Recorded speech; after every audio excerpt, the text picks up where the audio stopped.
PMC Hindi से जुड़े latest updates पाने के लिए हमें सोशल मीडिया पर फॉलो करें।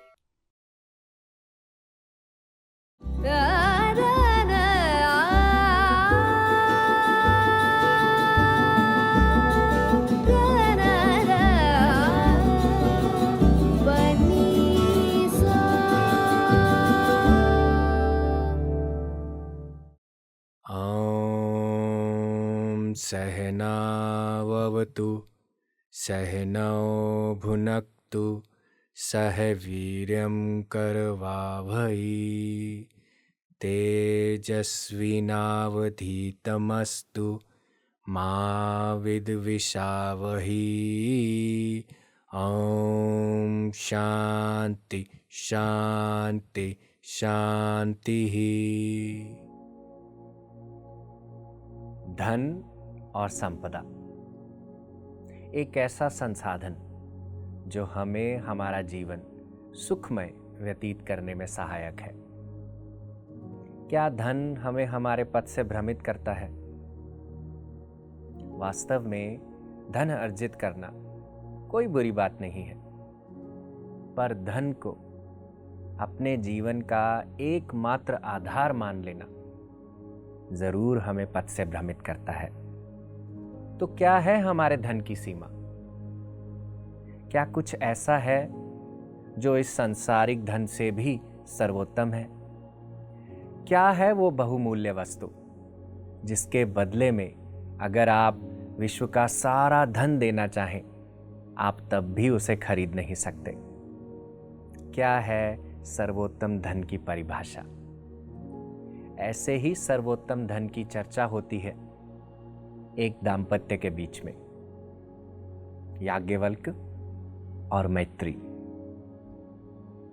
इन दोनों की यह चर्चा जो वर्णित है हमारे बृहदारण्यक उपनिषद में, तो बात उस समय की जब याज्ञवल्क्य शास्त्रार्थ में सबसे सक्षम, सबसे निपुण, और क्योंकि इतने सक्षम, इतने निपुण, सब जगह उनकी चर्चा कि इन जैसा कोई विद्वान नहीं, इन जैसा कोई ब्रह्म ऋषि नहीं, ना ही केवल अंतर्ज्ञान के धनी, पर बाहरी संपदा के भी धनी। गायें, हाथी, घोड़े और जीवन को सुख देने वाले हर प्रकार के साधन। याज्ञवल्क्य अपनी कुटिया में रहते और उनकी दो पत्नियां, मैत्रेयी और कात्यायनी। मैत्रेयी स्वभाव से ब्रह्मवादिनी थी, अर्थात ब्रह्म की चर्चा करना, ब्रह्म के बारे में ज्ञान लेना, सुनना, समझना उन्हें बहुत पसंद था। उसी में ही उनका आनंद बसा हुआ था। कात्यायनी गृहस्थ का जीवन चलाने में, घर का काम करने में बहुत कुशल, बहुत ही निपुण। एक बार याज्ञवल्क्य ने सोचा कि मुझे अपने आप को उस आत्मा रूपी स्वरूप से जोड़ने के लिए मुझे और तपस्या करनी है और साधना करनी है, जिसे करने के लिए अब मैं सब छोड़कर, गृहस्थ को छोड़कर संन्यास धारण करूंगा। अपने भीतर यह निर्णय लिया और इस निर्णय को अपनी पत्नी मैत्रेयी से साझा किया। कहा, हे मैत्रेयी, अब मैं खुद के साथ समय व्यतीत करना चाहता हूँ, एकांत में रहना चाहता हूँ, संन्यास का पालन करना चाहता हूँ। तो जो भी धन और संपदा मैंने एकत्रित की है, मैं उस सब को तुम्हें और कात्यायनी को बराबर बराबर बांटकर यहाँ से चला जाऊंगा। अब मैत्रेयी ने यह शब्द सुने और कुछ देर अपने भीतर सोचकर कहने लगी, हे स्वामी, ये जो सारे धन संपदा की आप बात कर रहे हैं, अगर मैं इस धन के साथ विश्व का और भी धन जोड़ दूं, तो क्या मुझे अमरता प्राप्त होगी? याज्ञवल्क्य ने यह शब्द सुने और कहा, नहीं नहीं मैत्रेयी, जो धन मैं तुम्हें दे रहा हूं, ये तुम्हारे जीवन का निर्वाह अच्छे से कर सकता है। जो सुख सुविधाएं तुम्हें चाहिए, ये सब कुछ तुम्हें मिल सकता है इस धन से। पर अगर तुम सोचो कि इस धन से तुम्हें अमरता की प्राप्ति होगी, तो ऐसा कतई नहीं है। ऐसा नहीं हो सकता। जब मैत्रेयी ने यह शब्द सुने तो फिर से कहा, अगर ये धन मुझे अमरता नहीं दे सकता, तो ये धन मेरे किस काम का? मुझे यह धन नहीं चाहिए। मुझे तो वो धन दीजिए जिससे मुझे अमरता की प्राप्ति हो। हे मैत्रेयी, तुम तो मुझे पहले भी प्रिय थी, पर यह प्रश्न करने के बाद मुझे और भी प्रिय हो गई हो। याज्ञवल्क्य ने कहा, क्योंकि तुमने यह प्रश्न किया है, तो आज मैं तुम्हें उस अमरता रूपी तत्व के बारे में बताऊंगा, उस आत्मा का परिचय दूंगा। आओ आओ, मेरे निकट आओ, मेरे पास आके बैठो और ये ज्ञान मैं तुम्हें कहूंगा। मैत्रेयी बड़ी विनम्रता के साथ याज्ञवल्क्य के पास आकर बैठी और याज्ञवल्क्य के द्वारा दिया गया ज्ञान कान लगाकर एक चित्त होकर सुनने लगी। तो याज्ञवल्क्य ने कहा, हे मैत्रेयी, एक पति को पत्नी इसलिए प्रिय नहीं होती कि वो पत्नी है, वो आत्मा के लिए प्रिय होती है। एक पत्नी को एक पति इसलिए प्यारा नहीं होता कि वो उसका पति है, बल्कि आत्मा के लिए प्यारा होता है।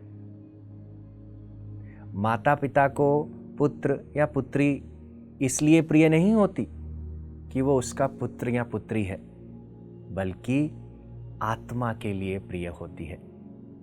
क्या कहना चाहते हैं यहाँ पे इन शब्दों से? कि एक पति को पत्नी इसलिए प्रिय नहीं है कि वो उसकी पत्नी है, आत्मा के लिए प्रिय है। पति पत्नी, माता पिता पुत्र, ये सब किरदार हैं दोस्तों, रोल्स, जिन किरदारों को भिन्न भिन्न समय पर हम अपने जीवन में निभाते हैं। पर यह किरदार वास्तव में हम नहीं हैं, क्योंकि यह किरदार समय के साथ बदलते रहते हैं। मेरा वास्तविक स्वरूप आत्मा है। तो इसीलिए एक किरदार में रहते हुए भी उस किरदार को दूसरा किरदार पसंद इसलिए है क्योंकि आत्मा रूपी तत्व उसमें विद्यमान है। तो आत्मा को क्या प्रिय है? आत्मा ही प्रिय है। इस आत्मा के बाहर कुछ भी ऐसा नहीं है जो देखने योग्य है, जो सुनने योग्य है, जो जानने योग्य है या जो प्रेम करने योग्य है। इसी आत्मा तत्व को जानकर हम अपने जीवन को सर्वोत्तम तरीके से जी सकते हैं और वो सब कुछ पा सकते हैं जिसकी हम कामना करते हैं। सृष्टि के इस कण कण में यही आत्मा तत्व बसा हुआ है। हे मैत्रेयी, हमें उन लोगों से दूर रहना चाहिए जो सृष्टि को इस आत्मा तत्व से भिन्न देखते हैं, अलग देखते हैं। वास्तव में आत्मा ही ब्राह्मण है, आत्मा ही क्षत्रिय है, आत्मा ही देवता है और आत्मा ही यह पूरा विश्व है। इसी आत्मा तत्व के श्रवण, मनन, चिंतन और साक्षात्कार से हम सारी सृष्टि को जान सकते हैं और खुद को जान सकते हैं।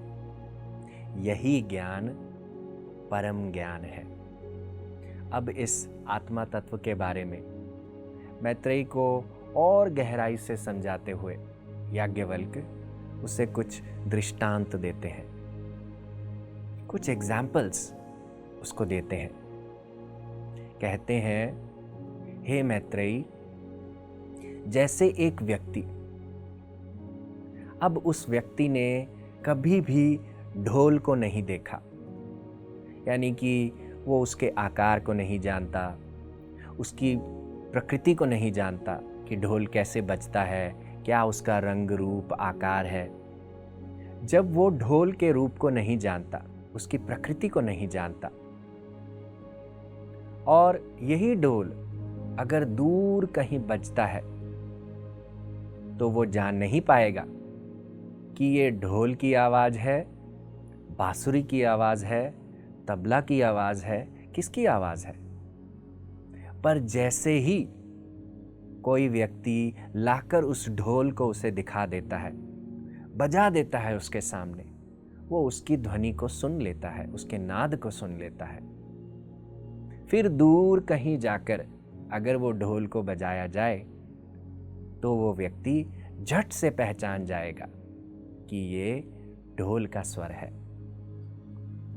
ठीक उसी प्रकार से मैत्रेयी, जब हम अपने जीवन में आत्मा की प्रकृति को नहीं जानते, उसका क्या आचरण है, उसके स्वरूप को नहीं जानते, तब हम अपने जीवन में जो आधार समझते हैं, अपनी इंद्रियों को समझते हैं। शब्द, स्पर्श, रूप, रस, गंध, इन सबको ही अपने जीवन का आधार समझते हैं। पर जैसे ही उस व्यक्ति को आत्मा तत्व का परिचय हो जाता है, वो उस आत्मा रूपी चैतन्य स्वरूप को जान लेता है, तब यह इंद्रियां भी उसे समझ आ जाती हैं कि इनका भी मूल आधार वो आत्मा ही है। इन इंद्रियों की प्रेरणा भी वो आत्मा ही है। आत्मा का परिचय और आगे देते हुए याज्ञवल्क्य कहते हैं, हे मैत्रेयी, जैसे ईंधन जब जलता है, उस ईंधन में से धुआं निकलता है और वो धुआं भिन्न भिन्न दिशाओं में जाता है, एक धारा के समान। एक इस तरफ जाता है, कुछ इस तरफ जाता है, कुछ पीछे की ओर जाता है, हर तरफ जाता है। ठीक उसी प्रकार से आत्मा भी उस ईंधन की तरह ही है, और उसका बह रहा श्वास जो अलग अलग दिशाओं में जा रहा है, वो और कुछ नहीं है। उन्हीं से ही वेदों की रचना हुई, उन्हीं से ही ग्रंथ बने, इतिहास बने और भाषा का निर्माण हुआ। आत्मा का और परिचय देते हुए याज्ञवल्क्य कहते हैं, हे मैत्रेयी, जैसे जल के बहुत सारे साधन हैं, झरना, तालाब, कुआं, नदी और बहुत कुछ, पर उन सब का मूल आधार समुद्र ही है। हमारे स्पर्श का मूल आधार त्वचा है, हमारे शब्दों का मूल आधार हमारे कान हैं, हमारी दृष्टि का मूल आधार हमारे नयन हैं, हमारी गंध का मूल आधार हमारी नासिका है, और हमारे रसों का मूल आधार हमारी जिह्वा है। ठीक उसी प्रकार से इस पूरी सृष्टि का मूल आधार वो आत्मा तत्व ही है। हमारा शरीर पंच महाभूतों से बनता है, पर जैसे ही हमारा शरीर नष्ट हो जाता है तो यह पंच महाभूत भी ब्रह्म में लीन हो जाते हैं। इन पंच महाभूतों के नष्ट होने के बाद भी जो बच जाता है वो आत्मा ही है। आत्मा कभी नष्ट नहीं होती। आत्मा सदैव थी, सदैव है और सदैव रहेगी। इस द्वैत जीवन में रहता हुआ व्यक्ति भिन्न भिन्न गंधों को महसूस करता है, भिन्न भिन्न आवाजों को सुनता है, भिन्न भिन्न अनुभवों को लेता है, पर जो इस द्वैत में उस अद्वैत को देखता है, यानी कि जिसका दूसरा नहीं है, उस आत्मा तत्व को देखता है, वो पूरे विश्व में भिन्न भिन्न चीजों को अनुभव करता हुआ भी उस एकीकरण के भाव को पाता है, वननेस को एक्सपीरियंस करता है। इसलिए मैत्रेयी इस पूरे जगत में अगर कुछ जानने योग्य है तो वो आत्मा ही है। यह आत्मा जो अजर है, अविनाशी है, जो काल से परे है, जिसका कभी नाश नहीं होता, जो कभी वृद्ध नहीं होती, ऐसी आत्मा को जानने पर ही हम अमरता को प्राप्त करते हैं। आत्मा का व्याख्यान करते हुए याज्ञवल्क्य के शब्द यहीं पर रुकते हैं और फिर वो अपनी तपस्या के लिए चले जाते हैं। तो दोस्तों, क्या सीखते हैं हम याज्ञवल्क्य और मैत्रेयी के संवाद से? याज्ञवल्क्य और मैत्रेयी का संवाद हमें बताता है कि धन हमारे जीवन का मुख्य आधार नहीं है, बल्कि वो सर्वोत्तम धन, आत्मा रूपी धन को जानना, उससे अपना परिचय बढ़ाना, यही हमारा उद्देश्य है। जब हम इस उद्देश्य की ओर प्रगति करते हैं तो सांसारिक धन खुद ब खुद हमारे पीछे आने लगता है। जीवन में जो चाहते हैं वो खुद ही हमारी ओर बढ़ने लगता है। इस सर्वोत्तम धन को जानकर ही हम संतुष्ट जीवन व्यतीत कर पाएंगे और फिर ही हम वास्तव में धनी कहलाएंगे। हरिओम तत्सत। TMC हिंदी बदले जी